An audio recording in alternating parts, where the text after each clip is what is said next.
Got to be aware of the inbounder here if you're Philly. It's off to Leonard, defended by Simmons. Is this the dagger?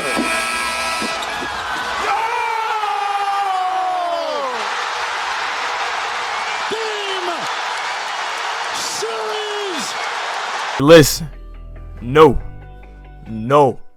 we're not going to talk about how I thought of these as great playoffs just because he had that shot. Listen, that shot was cool. But by no reason do I like the 76ers or Raptors, man. I'm not hurt. I'm not happy. I care less. Listen, I don't give a fuck about it, all right? Let's get it out the way, all right? But we're going to talk about how this was a great series, okay? In the second round of the East playoffs, consider this, okay? LeBron is out of the East. For the East, it's great. That's great, man. They just got Kawhi Leonard. You know, Ben Simmons and Joel Embiid were actually working. You know, nowadays, I don't know if you say the same thing, man. They have not been doing that well together. I don't know what's happening. Of course, home record is crazy. Other than that, negative on the road. They're like 9-19 on the road. But listen, this was a great playoffs, and I don't want to hear anything different. Let's start with the second round of the playoffs. Toronto Raptors 76. They go to 7 games. And it goes, and listen, Simmons and Embiid would have a chance to win this game if it wasn't for those last 4 seconds. Okay, this is great. Ben Simmons is like a second-year player, you know, sophomore year. He's doing great. Same thing with Joel Embiid, of course. I mean, he was the 3rd pick of the draft. Ben Simmons was the 1st. They should be good. You know, I'd say the only person that's been a bust really for the 76ers because they got rid of him was Markelle Fultz. And yeah, I think he was the 1st overall pick. But look, this was a great series, man. Kawhi Leonard trying to make things work in Toronto. You know, they didn't have the best record in the East. I don't think they did. Did they have the best record?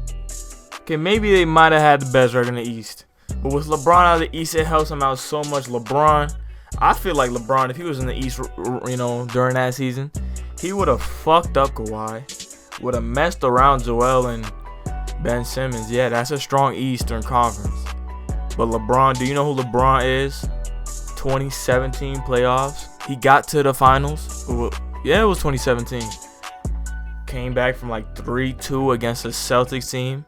That was stacked. Really stacked. Yeah, they didn't have Kawhi Leonard, but they were stacked. I mean, they didn't have Kyrie Irving, but they were stacked. Listen, that team was crazy good. And he took them to 7 and won in Boston and really just ran them out of the building.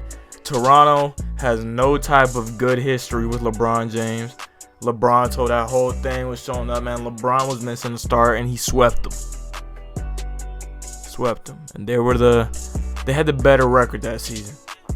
LeBron, his team was a 4 seed, and they made the finals. It's crazy how great LeBron was. But I'm saying this is a good year for the East because LeBron was out of there. No, he didn't even make the playoffs in Los Angeles. I don't think he would have got deep in the playoffs if he made it with Los Angeles. His team kind of sucked. Where you have Zoe, Brandon Ingram, who got limited touches because of LeBron. Kuzma, who was decent. You know, he played better than he played this season. But the next one is the Raptors in the Eastern Conference Finals. They came back from a 2-0 deficit from the Bucks. Okay, I think it ended in 6, and he's won 4 in a row. But those 2 first games, Giannis was getting all he wanted. Getting layups in the paint, kick out for 3s. Brook Lopez was hitting shit, you feel me? They had Malcolm Brogdon at the time, which was a force. I don't know why they let go of him. They should have kept him. I feel like they would make the finals, and they'd have a 90% more chance of making the finals. Even though they have a good chance of making the finals this year, they'd have way more of a chance if they kept Malcolm Brogdon. Okay, it was like your best starting 2 guard if you wanted to run him there. And then maybe put Chris Middleton at the 3, put Bledsoe at the 1, Giannis at the 4, and Lopez at the 5. But it's like he was getting what he wanted. And the Raptors came back. Look, in this series, I wanted Giannis to win. Okay, he didn't prove himself before. The year before that, I think they got messed up in the first round, got nowhere top of deep. Okay, I don't know that. I can't assure that.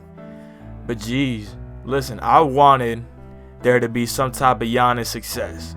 Okay, this is when I kind of liked Giannis. All right, and they got fucked up in the next 4 games.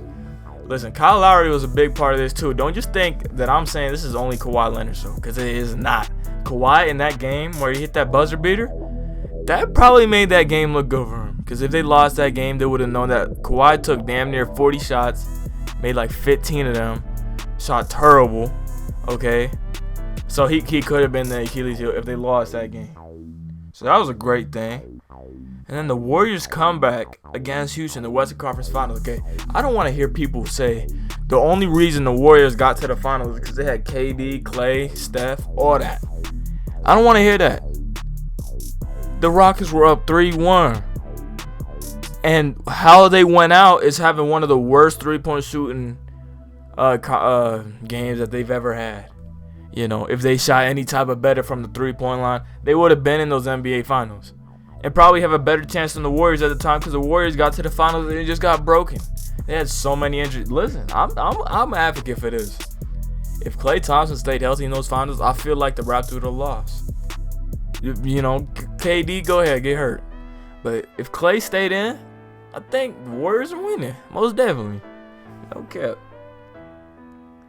And it's like, I don't want to hear all this other stuff about how the playoffs weren't entertaining for the past years, because you know the Warriors had the one-way ticket to the finals, okay, when they signed KD, because the salary cap inflating all that. But no, not that year. They did not have an as easy as the chance that they had the past 2 years, right? When they had KD, man, they could just go sweep through things, go 16-0 in the season. I mean, in the what do you call it? In the playoffs, jeez, could have went 16-0. And 73-9 season. I say the 73-9 season, a big factor of them losing that season was Stephen Curry. He had more turnovers than assists. He messed up. I mean, he played pretty good defense on that Kyrie shot, but everybody know his defense is not there. He's a defensive liability. You know, I want him to be good at defense because he'd be like the hybrid point guard that can do everything. But he can't. He can't do that. You know, that 73-9 season was all on the back. I feel like it was just on the back of Stephen Curry and the fact that Draymond Green wanted to get kicked out for text. You know, Draymond Green, yeah, take the game seriously, bro. But you can't tell me you have a 73-9 season and you don't want to win a championship more than any other year. I don't want to win it 13 times as hard as any freaking year. Listen, if I'm winning a championship with a 50-win team, like I think how the Raptors did it, that's cool. That's nice. But 73 wins, you have the chance to eclipse Michael Jordan's squad when they went 72-10 and they lost that. You know, so it sucks for them, obviously. But, you know, that was just an inhumane performance by LeBron. LeBron, that playoffs, who knew how to stop him? Listen, LeBron, I could still say he's in the contention for being the best player of all time. I don't care if he doesn't have 6 rings. I feel like if he gets the next ring, he's winning. I mean, he's over Jordan. But yeah, I'm just, you know, that's crazy. Because 2019 playoffs were so great. Okay, listen. To a certain extent, I could see how people would want KD to get injured in those finals. Make it a little bit more interesting. And I agree with them to a certain extent. But like I said, if Klay's healthy in the finals, remember, that game that Klay got hurt, the Warriors were up by like 6 when he got hurt. Or maybe not up by 6. But it was a close freaking game. Okay, of course, then when all that shit went to bad, they got run out the building because the Warriors went to Toronto. They were winning. They had no problems with going in on the road and winning games. That's why the Warriors were so good in the postseason. They go on the road and win games easily, man. So, yeah, I'd say the only way that the Warriors lost that championship was Klay Thompson's injury, not KD. Okay, listen, if KD didn't get injured and Klay did, they'd still win the finals, of course. But I'm saying the biggest thing is on Klay Thompson's head that he got injured. And it sucks because I love Klay Thompson. I might not like the Warriors. Might not like any of those people. Because listen, I do not like the Warriors. Don't get me twisted, okay? I'm a Nuggets fan and a Heat fan. And guess what the team is that's division rivals of us? It's a damn Golden State Warriors. And I can't stand them. Of course I can't stand him. But I can say Stephen Curry. I love to watch him.